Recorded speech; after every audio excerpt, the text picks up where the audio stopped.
Welcome back fan, स्वागत है आप लोगों का डीमन स्लेयर सीजन 3 यानी स्वॉर्ड्समिथ विलेज आर्क के टोटली रिकेप में। अगर आप लोगों ने अभी तक इसके पिछले सीजन्स को नहीं देखा है तो उसका लिंक आपको डिस्क्रिप्शन बॉक्स में मिल जाएगा, तो याद से उन्हें देख लेना। और अगर आप लोगों ने अभी तक मेरे चैनल को सब्सक्राइब नहीं किया है तो सब्सक्राइब कर लेना। तो देरी ना करते हुए शुरू करते हैं आज के इस सीजन को।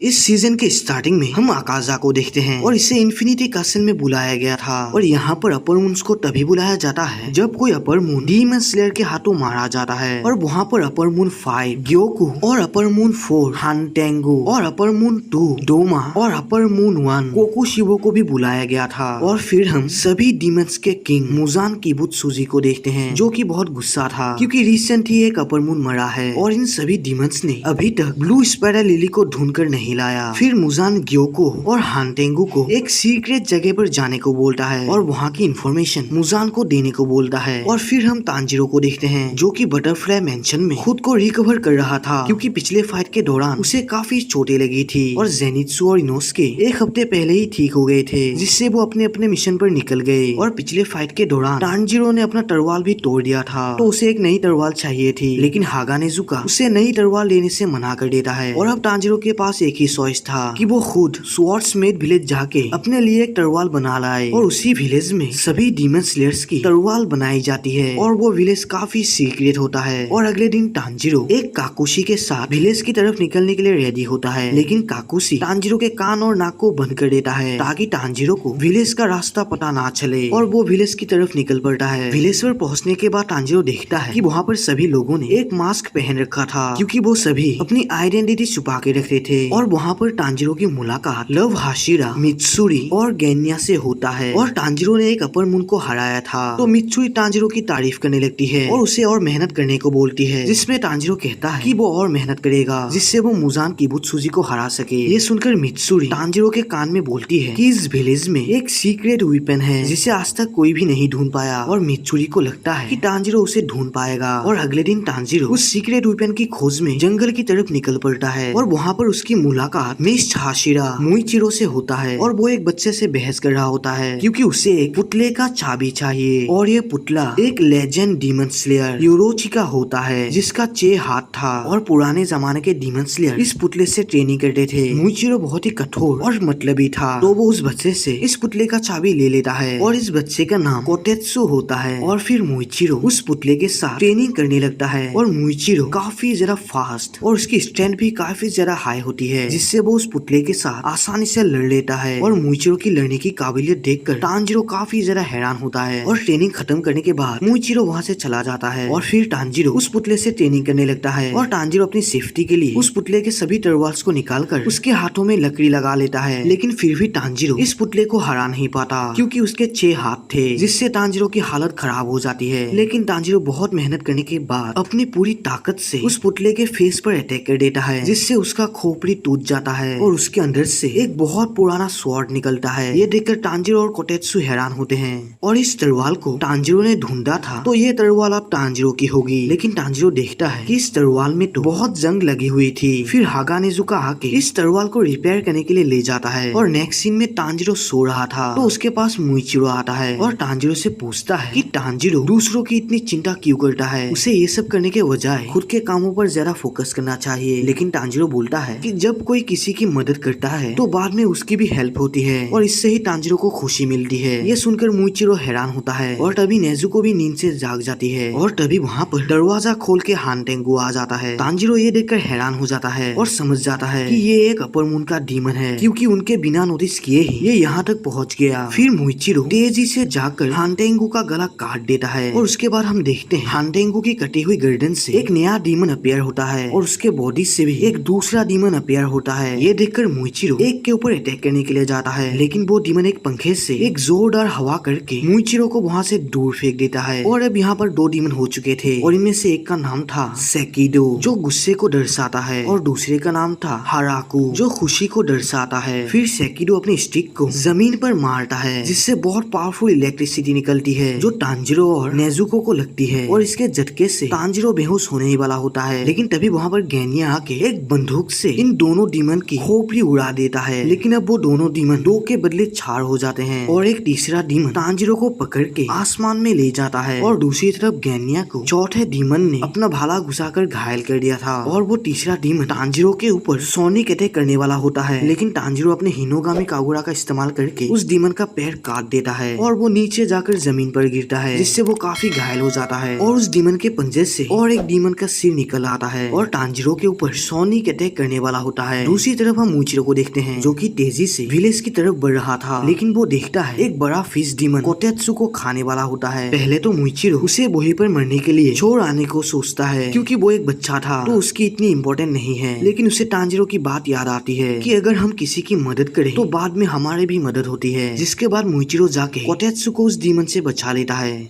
और इसके बाद मूचिरो विलेज की तरफ तेजी से बढ़ने लगता है। दूसरी तरफ वो डीमन तांजिरो के ऊपर अटैक करने वाला होता है, लेकिन तांजिरो उस डीमन का सर फिर से काट देता है। लेकिन उस डीमन से और 2 छोटे छोटे डीमन निकल आते हैं और तांजिरो के ऊपर सोनिक अटैक कर देते हैं। लेकिन इस बार इस अटैक से तांजिरो को ज्यादा नुकसान नहीं होता और फिर वो समझ जाता है कि एक डीमन का सिर्फ 4 क्लोन ही बन सकता है और इसके बाद वो कमजोर हो जाते हैं। और अगर तांजिरो डीमन के जीभ पर वार करे तो उन्हें रीजेनरेट होने में थोड़ा टाइम लगता है। फिर तांजिरो उन दोनों छोटे डीमंस को मार देता है। फिर वो उड़ने वाला डीमन तांजिरो के ऊपर हमला कर देता है, लेकिन तांजिरो इससे बच जाता है। दूसरी तरफ आजेत्सु का भाला गेन्या के सीने पर घुसा हुआ था और फिर आजेत्सु गेन्या को मारने ही वाला होता है, लेकिन गेन्या अपना शॉटगन निकालकर आजेत्सु का खोपड़ी उड़ा देता है। लेकिन आजेत्सु खुद को तुरंत ही रीजेनरेट कर लेता है। फिर वो गेन्या के ऊपर अटैक कर देता है, लेकिन गेन्या अचानक से उसके पीछे आकर उसका सिर काटने वाला होता है। लेकिन सेकिडो अपने शरीर से गेन्या के ऊपर बिजली का हमला कर देता है, जिससे गेन्या को बहुत दर्द होता है। लेकिन फिर भी गेन्या बड़े ही मुश्किल से अपने शॉटगन से सेकिडो का हाथ उखाड़ देता है। लेकिन आजेत्सु अपने भाले से गेन्या को मार के उसे एक कमरे में बंद कर देता है और फिर काराको नेजुको को एक लात मार के उसके पैर को नेजुको के आर पार कर देता है। लेकिन नेजुको हाराको को एक लात मार देती है और उसके ऊपर अपना ब्लड गिरा के उसे अपने ब्लड डीमन आर्ट से जला देती है। और उसके बाद नेजुको हाराको का हाथ उसके पंखे के साथ उखाड़ लेती है और उसी के पंखे से उसे बहुत दूर उड़ा देती है। और तभी सेकिडो नेजुको के गले पर अपना लाठी घुसा देता है और उसे जोरदार करंट देता है। दूसरी तरफ तांजिरो के ऊपर वो उड़ने वाला डीमन फिर से अटैक कर देता है, लेकिन तांजिरो इससे बच के उसके मुंह और टांग पर अपना तलवार घुसा देता है। फिर तांजिरो उसी डीमन के साथ उड़ते हुए सीधा नेजुको के पास पहुंच जाता है और वो अंदर जाके देखता है कि सेकिडो नेजुको को करंट दे रहा था। और ये देखकर तांजिरो सेकिडो के अटैक्स को डॉज करते हुए उसके जीभ को काट देता है और फिर नेजुको को फ्री कर देता है। और फिर हाराको यहाँ पर वापस आ चुका था और वो आते ही अपने पंखे से तांजिरो और नेजुको के ऊपर एक जोरदार हवा करता है, जिसके प्रेशर से तांजिरो और नेजुको दोनों ही बेहोश हो जाते हैं। दूसरी तरफ विलेज में बहुत सारे फिश मॉन्स्टर्स घुस गए थे और विलेज को चारों तरफ से तबाह कर रहे थे, लेकिन लव हसीरा मिचुरी आके उन सभी फिश डीमंस को मार देती है। दूसरी तरफ तांजिरो को होश आ जाता है और वो नेजुको को लेकर भागने लगता है, लेकिन काराको अपने पंख से एक जोरदार हवा करता है, जिससे ये पूरा घर ही उड़ जाता है और तांजिरो और नेजुको दूर जाके गिरते हैं। और फिर ये तीनों डीमन तांजिरो और नेजुको को ढूंढने लगते हैं। दूसरी तरफ नेजुको एक मलबे के नीचे धंस चुकी थी और तांजिरो उससे निकालने की कोशिश करता है। दूसरी तरफ मूइचिरो का सामना अपर मून 5 ग्योको से हो जाता है। ग्योको अपने ब्लड डीमन आर्ट को यूज करके अपने पोजीशन को बार बार चेंज कर सकता था, जिससे मूइचिरो के अटैक्स का ग्योको के ऊपर कोई भी असर नहीं होता। फिर ग्योको अपने 2 छोटे छोटे फिश को निकालता है। ये फिश अपने मुंह से सैकड़ों टिनल्स मूइचिरो के ऊपर फेंकते हैं, लेकिन मूइचिरो इनसे बच जाता है। और फिर ये फिश कोटेत्सु और कानामुरी के ऊपर अपने नीडल्स फेंकती है, लेकिन मूइचिरो इन दोनों के आगे आके इन सभी नीडल्स के अटैक अपने ऊपर ले लेता है, जिससे मूइचिरो काफी घायल हो जाता है। और फिर वो अपने मिस्ट ब्रीडिंग को यूज करके ग्योको के ऊपर फिर से अटैक करता है, लेकिन ग्योको इस बार अपने वाटर पॉइजन आर्ट को यूज करके मूइचिरो को एक पानी के गोले के अंदर फंसा देता है। मूइचिरो अपने तलवार से इस पानी को काटने की कोशिश करता है, लेकिन इसका कोई भी फायदा नहीं होता। दूसरी तरफ नेजुको तांजिरो की तलवार को अपने खून से नहला देती है और अपने ब्लड डीमन आर्ट को यूज करके उस तलवार में आग लगा देती है। फिर तांजिरो देखता है कि तांजिरो की ब्लैक स्वॉर्ड बदल के अब लाल हो चुकी थी और रेड कलर का स्वॉर्ड सिर्फ योरीची ही यूज करता था। फिर तांजिरो उन सभी की उम्मीदों पर खरा उतरने की कसम खाता है, जिन्होंने तांजिरो की काफी मदद की थी। फिर तांजिरो अपने तलवार को लेकर इन तीनों डीमन के साथ लड़ने के लिए आगे बढ़ता है। फिर सेकिडो नोटिस करता है कि तांजिरो का तलवार रेड है और उससे भी तांजिरो के अंदर से मुजान की मेमोरी याद आने लगता है और अब गुस्से से तांजिरो के सिर का मार मैनिफेस्ट हो जाता है। फिर तांजिरो अटैक करने के लिए रेडी होता है और उसके पीछे योरी लीची की परछाई दिखाई देता है, जो देखकर ये तीनों ही बहुत डर जाते हैं। और फिर तांजीरो हिनोगामी कागुरा का इस्तेमाल करके बहुत ही तेजी से इन तीनों का गला एक ही टाइम में काट देता है और इस अटैक से एक ड्रैगन की परछाई बन जाती है। फिर तांजीरो सोचता है कि अगर वो इन चारों डीमन के सरों को एक साथ में ही काट दे तो इनकी मौत हो सकती है, तो इनको मारा जा सकता है। फिर तांजीरो चौथे डीमन को ढूंढने लगता है, लेकिन तांजीरो देखता है गेन्या ने पहले ही उस चौथे डीमन के गले को काट दिया था और उसे मार दिया था, जो देखकर तांजीरो खुश होता है। लेकिन हम देखते हैं गेन्या अब एक डीमन बन चुका था, जो देखकर तांजीरो हैरान होता है। लेकिन डीमन होने के बाद भी गेन्या अपने पूरे कंट्रोल में था और दूसरी तरफ ये चारों डीमंस खुद को पूरी तरीके से हील कर लेते हैं। और तांजीरो को याद आता है कि यहाँ पर उसे एक पांचवा डीमन का स्मेल भी मिला था, जो कि कुछ सेकंड्स के लिए ही था। और अब तांजीरो अपना पूरा ध्यान लगाता है और फिर उसे पांचवे डीमन का स्मेल मिल जाता है, जो कि जंगल के बीच छुपा हुआ था, जिसके बारे में तांजीरो गेन्या को बताता है। दूसरी तरफ आजेत्सु ने अपना भाला नेजुको पर घुसा दिया था, लेकिन तांजीरो अपने हिनोगामी कागुरा का इस्तेमाल करके नेजुको को बचा लेता है और नेजुको मौके का फायदा उठाकर आजेत्सु को अपने ब्लड डीमन आर्ट से जला देती है। और दूसरी तरफ गेन्या उस जंगल में उस डीमन को बहुत देर ढूंढने के बाद वो उसे आखिर में खोज लेता है, जो कि हानटेंगु का असली बॉडी था और काफी छोटा था। हानटेंगु गेन्या को देखकर तेजी से भागने लगता है। गेन्या उसके ऊपर अटैक भी करता है, लेकिन फिर भी वो बच जाता है। लेकिन तभी सेकिडो गेन्या के पीछे आ जाता है और उसे अपने भाले से मारने वाला होता है। गेन्या को यह एहसास हो चुका था कि अब वो नहीं बचने वाला। अपने आखिरी समय में गेन्या अपने बड़े भाई सानेमी को याद करता है। असलियत में गेन्या एक हाशिरा बनना चाहता था, जिससे वो अपने बड़े भाई से मिल पाएगा, लेकिन गेन्या को कोई भी ब्रीडिंग टेक्निक यूज करना नहीं आता था, जिससे वो कभी भी हाशिरा नहीं बन पाएगा। और वो ये सोचकर रोने लगता है। लेकिन तभी तांजीरो आके गेन्या को सेकिडो से बचा लेता है और गेन्या को हार ना मानने को बोलता है। लेकिन तभी आजेत्सु तांजीरो के पीछे आ जाता है और उसके ऊपर अपने भाले से एक काफी खतरनाक अटैक करता है। लेकिन तांजीरो को इस अटैक से कुछ भी नहीं होता, क्योंकि गेन्या उसके आगे आके उस अटैक को खुद के ऊपर ले लेता है, जिसके वजह से उसके शरीर में काफी सारे छेद हो जाते हैं। फिर गेन्या तांजीरो को उस छोटे डीमन को मारने को बोलता है और गेन्या की बात सुनकर तांजीरो उस डीमन की तरफ भागने लगता है। और जैसे ही वो उससे मिलता है, वो अपने तलवार को उठाकर हिनोगामी कागुरा का इस्तेमाल करके हानटेंगु के गले पर अटैक कर देता है और उसका आधा गला काट देता है। लेकिन तभी तांजीरो के पीछे वो पांचवा डीमन आ जाता है। असलियत में सेकिरो ने बाकी तीनों डीमनों को अपने अंदर एब्जॉर्ब कर लिया, जिससे उसका फॉर्म चेंज हो गया, जिससे इसके पास उन तीनों डीमंस की पावर आ चुकी थी, जिससे ये बहुत पावरफुल हो गया। और फिर वो पांचवा डीमन अपना एक ड्रम बजाता है, जिससे 5 लकड़ियों के ड्रैगन निकलते हैं और तांजीरो के ऊपर अटैक कर देते हैं। लेकिन तांजीरो बड़े ही मुश्किल से उन अटैक से बचते रहता है। और इस पांचवा डीमन का नाम है जोहेकु टेन। दूसरी तरफ मुइचिरो अभी तक पानी के बॉल में फंसा हुआ था और वो धीरे धीरे अपना दम तोड़ रहा था। तभी मुइचिरो अपने सामने तांजीरो को देखता है, जो मुइचिरो को साहस दे रहा था। दूसरी तरफ ग्योको एक घर के अंदर चला जाता है, जहाँ पर कानामोरी और हागानेजुका तांजीरो के स्वॉर्ड को धार दे रहा था और ग्योको हागानेजुका के ऊपर अटैक कर देता है, जिससे उसका मास्क टूट जाता है और हागानेजुका काफी घायल भी हो जाता है। दूसरी तरफ मुइचिरो मरने वाला होता है, लेकिन तभी कोटेत्सु आके उसे बचाने की कोशिश करता है और तभी एक फिश मॉन्स्टर आके कोटेत्सु के पेट पर चाकू घुसा देता है। लेकिन फिर भी कोटेत्सु हार नहीं मानता और इस बार वो अपने मुंह से गुब्बारे के अंदर थोड़ा हवा भर देता है, जिससे मुइचिरो एक गहरी सांस लेता है और मिस्ट ब्रीडिंग का सेकेंड फॉर्म को यूज करके उस बॉल से आजाद हो जाता है। और अब मुइचिरो के फेस पर एक मार्क आ जाता है और ये मार्क तांजीरो के माथे पर भी था। और अब मुइचिरो ग्योको के पास जाता है और फिर इन दोनों के बीच एक तगड़ी लड़ाई होती है और धीरे धीरे मुइचिरो ग्योको के ऊपर भारी पड़ता जा रहा था। और फिर मुइचिरो मिस्ट ब्रीडिंग का थर्ड फॉर्म को यूज करके ग्योको का गला काटने के लिए जाता है, लेकिन ग्योको किसी सांप की तरह अपनी स्किन छोड़कर वहाँ से गायब हो जाता है। और तभी हम देखते हैं ग्योको ने अपना पूरा फॉर्म ही चेंज कर लिया था, जो कि काफी हद तक एक सांप की तरह दिखाई दे रहा था। और अब फिर से इन दोनों के बीच एक घमासान युद्ध होने लगता है और तभी मुइचिरो मिस्ट ब्रीडिंग का 7 फॉर्म को यूज करके चारों तरफ मिस्ट फैला देता है और वहाँ से गायब हो जाता है। और उस कोहरे के अंदर से मुइचिरो बड़े ही तेजी से ग्योको का गला काट देता है, जिससे ग्योको की वहीं पर मौत हो जाती है और फिर मुइचिरो बेहोश हो जाता है। दूसरी तरफ तांजीरो अभी तक उस डीमन से लड़ रहा था और धीरे धीरे वो पांचों लकड़ी के ड्रैगन तांजीरो, नेजुको और गेन्या के ऊपर भारी पड़ रहा था। और आखिर में वो लकड़ी के ड्रैगन गेन्या और नेजुको को पकड़ लेता है और तांजीरो को अपने ब्रीडिंग को यूज करने के लिए टाइम तक नहीं दे रहे थे। और फिर एक लकड़ी का ड्रैगन तांजीरो को पकड़ के उसे निगल जाता है, लेकिन तभी लव हसीरा मित्सुरी आके उन सभी लकड़ी के ड्रैगन्स को टुकड़े टुकड़े में काट देती है और तांजीरो को बचा लेती है और मित्सुरी लड़ने के लिए रेडी होती है। जोहेकु टेन भी मित्सुरी के ऊपर अटैक कर देता है, लेकिन मित्सुरी उसके अटैक्स को आसानी से डॉज कर लेती है और धीरे धीरे जोहेकुटेन के ऊपर भारी पड़ती है। अब जोहेकुटेन बहुत परेशान हो जाता है और अपने सभी ड्रम्स को कई बार बजाता है, जिससे बहुत सारी लकड़ी के ड्रैगन्स निकल के मित्सुरी पर अटैक कर देती है। लेकिन मित्सुरी लव ब्रीदिंग का 5th फॉर्म को यूज करके उन सभी ड्रैगन्स को काट देती है और जोहेकुटेन के गर्दन के पास अपनी तलवार ले आती है। लेकिन जोहेकुटेन अपने मुंह से एक काफी पावरफुल सोनिक अटैक करता है और इस अटैक से मित्सुरी अपना होश खो बैठती है, जिसका फायदा उठाकर जोहेकुटेन मित्सुरी को एक पंच मारने वाला होता है। लेकिन तांजिरो, नेजुको और गेन्या मिलकर मित्सुरी को बचा लेते हैं। दूसरी तरफ जोहेकुटेन इन चारों के ऊपर अटैक कर देता है, लेकिन मित्सुरी इन सभी को बचा के इन्हें असली डीमन के शरीर को ढूंढने को बोलता है और इस डीमन को मित्सुरी अकेले संभाल लेगी और ये तीनों उस असली बॉडी को ढूंढने लग जाते हैं। फिर तांजिरो अपने सूंघने की शक्ति से उस डीमन का पता लगा लेता है जो एक लकड़ी के गोले के अंदर था। दूसरी तरफ मित्सुरी पहले से काफी ज्यादा फास्ट और काफी स्ट्रॉन्ग हो गई थी और हम देखते हैं मित्सुरी के गले में एक मार्क बन जाता है, जैसा मार्क तांजिरो और मुइचिरो के पास था। दूसरी तरफ इन तीनों को वो गोला मिल जाता है और ये तीनों बहुत ही मुश्किल से इस गोले को काट देते हैं। लेकिन हानटेंगु इससे पहले ही यहाँ से भाग चुका था। ये तीनों हानटेंगु को रोकने के लिए अपनी हर मुमकिन कोशिश करते हैं, लेकिन फिर भी उसे रोक नहीं पाते और अब तांजिरो और भाग नहीं पाता क्योंकि उसका एक पैर टूटा हुआ था। तभी उसे जेनित्सु की बात याद आती है, जहाँ पर जेनित्सु तांजिरो को थंडर ब्रीदिंग को यूज करने का तरीका सिखा रहा था और अब तांजिरो अपना पूरा फोकस एक पैर पर करता है और बिजली की रफ्तार से हानटेंगु तक पहुंच जाता है और अपने हिनोगामी कागुरा का इस्तेमाल करके हानटेंगु का गला काटने लगता है और तभी हानटेंगु का साइज बड़ा हो जाता है और वो अपने दोनों हाथों से तांजिरो का सिर कुचलने लगता है। गेन्या आके हानटेंगु का हाथ तांजिरो के सिर से हटाता है और नेजुको अपने ब्लड डिमन आर्ट का यूज करके हानटेंगु को जला देती है, जिससे तांजिरो, नेजुको और हानटेंगु पहाड़ी के नीचे गिर जाते हैं और हानटेंगु फिर से भागने लगता है और उसके गले में तांजिरो का तलवार लगा हुआ था। हानटेंगु ने पहले ही अपना पूरा शक्ति यूज कर लिया था, जिससे वो अब बहुत कमजोर हो चुका है। अगर वो किसी इंसान को खा ले तो वो फिर से ताकतवर हो जाएगा और तभी उसे कुछ गांव वाले दिखते हैं और वो उनके पीछे भागने लगता है। तांजिरो फिर से थंडर ब्रीदिंग को यूज करने को सोचता है, लेकिन तभी उसके सामने एक तलवार आके गिरती है, जो कि वही तलवार थी जिसे हागानेजुका धार दे रहा था और इस तलवार को मुइचिरो ने फेंका था ताकि वो डीमन के गले को काट सके। हागानेजुका ये देखकर गुस्सा हो जाता है क्योंकि वो तलवार अभी तक पूरी तरीके से धार नहीं हुई थी और वो गुस्से से मुइचिरो के सिर में मार देता है, जिससे मुइचिरो फिर से बेहोश हो जाता है और फिर तांजिरो उस तलवार को उठा लेता है और सन ब्रीदिंग को यूज करके एक ही झटके में हानटेंगु के पास पहुंच जाता है और उसके गले को काट देता है और तभी सूरज की रोशनी निकलने लगती है, जो देखकर तांजिरो घबरा जाता है क्योंकि नेजुको के शरीर पर अगर सूरज की रोशनी पड़ी तो वो जल के राख हो जाएगी। फिर तांजिरो नेजुको को बोलने की कोशिश करता है कि वो यहाँ से भाग जाए, लेकिन तांजिरो थकान के वजह से एक भी शब्द नहीं बोल पाता और तांजिरो की ऐसी हालत देखकर नेजुको उल्टा तांजिरो की तरफ ही भागने लगती है और नेजुको तांजिरो के पास आके उसे पीछे इशारा देती है। फिर तांजिरो देखता है हानटेंगु का गला काटने के बाद भी वो इंसानों के पीछे भाग रहा था। फिर तांजिरो समझ जाता है कि यह हानटेंगु का असली बॉडी नहीं है और वो फिर से डीमन की तरफ जाने लगता है, लेकिन तभी सूरज की रोशनी निकल जाती है, जिससे नेजुको का चेहरा और उसकी बॉडी जलने लगती है। तांजिरो ये देखकर नेजुको के पास आ जाता है और नेजुको को अपने शरीर का साइज छोटा कर लेने को बोलता है, लेकिन इससे भी कोई फायदा नहीं होता। तांजिरो अब बड़े कंफ्यूजन में फंस चुका था क्योंकि एक तरफ नेजुको थी और एक तरफ विलेजर्स जिसे हानटेंगु खाने की कोशिश कर रहा है। तांजिरो समझ ही नहीं पाता कि वो करे तो करे क्या, लेकिन फिर नेजुको तांजिरो को एक किक मार के दूर कर देती है और तांजिरो को अपने हाथ से एक इशारा देती है, जिसका मतलब होता है कि वो विलेजर्स को बचाए और आखिरी दम तक डटे रहे। और अब तांजिरो को नेजुको के साथ बिताए सभी पल याद आने लगते हैं और नेजुको की बॉडी लगातार जलती रहती है और फिर वो अपनी आंखें बंद कर देती है। तांजिरो खुद को जैसे तैसे समझाकर हानटेंगु के पीछे जाने लगता है और वो अपने सूंघने की शक्ति से असली डीमन का पता लगा लेता है कि वो इस डीमन के दिल में छुपा बैठा है। फिर तांजिरो इस डीमन के शरीर को 2 हिस्सों में काट देता है, जिससे हानटेंगु का असली बॉडी बाहर निकल आता है और आखिरकार तांजिरो हानटेंगु का गला काट देता है और हानटेंगु का शरीर राख बन के उड़ जाता है। फिर तांजिरो वही बैठकर रोने लगता है क्योंकि भले ही वो ये लड़ाई जीत चुके थे, लेकिन उसने नेजुको को खो दिया। फिर गांव वाले तांजिरो के पास आते हैं और उसे पीछे मुड़ के देखने को बोलते हैं। तांजिरो देखता है कि उसके सामने नेजुको खड़ी थी, वो भी बिल्कुल सही सलामत। सूरज की रोशनी भी नेजुको को नहीं जला रही थी और साथ ही साथ नेजुको इतने दिनों में पहली बार अपने मुंह से एक शब्द बोलती है, जो कि होता है गुड मॉर्निंग। तांजिरो नेजुको को देखकर खुशी से उसे गले लगा लेता है। दूसरी तरफ जोहेकुटेन भी राख बन के उड़ जाता है, जो देखकर मित्सुरी समझ जाती है कि उन सभी ने मिलकर असली डीमन को मार दिया है। दूसरी तरफ हम मुजान को देखते हैं, जो कि एक बच्चे के रूप में था और मुजान तक ये जानकारी पहुंच चुकी थी कि नेजुको सूरज के रोशनी में में भी निकल सकती है, जिसे जानकर मुजान बहुत खुश होता है, क्योंकि अगर वो नेजुको को खा ले तो वो भी सूरज की रोशनी पर निकल सकता है और अब उसे ब्लू स्पाइडर लेने की कोई जरूरत नहीं। और दूसरी तरफ इन सभी ने मिलकर एक अपर मून को हरा दिया था, जिससे ये बहुत खुश थे, क्योंकि इस लड़ाई में जीत उनकी हुई थी और मुजान की हार।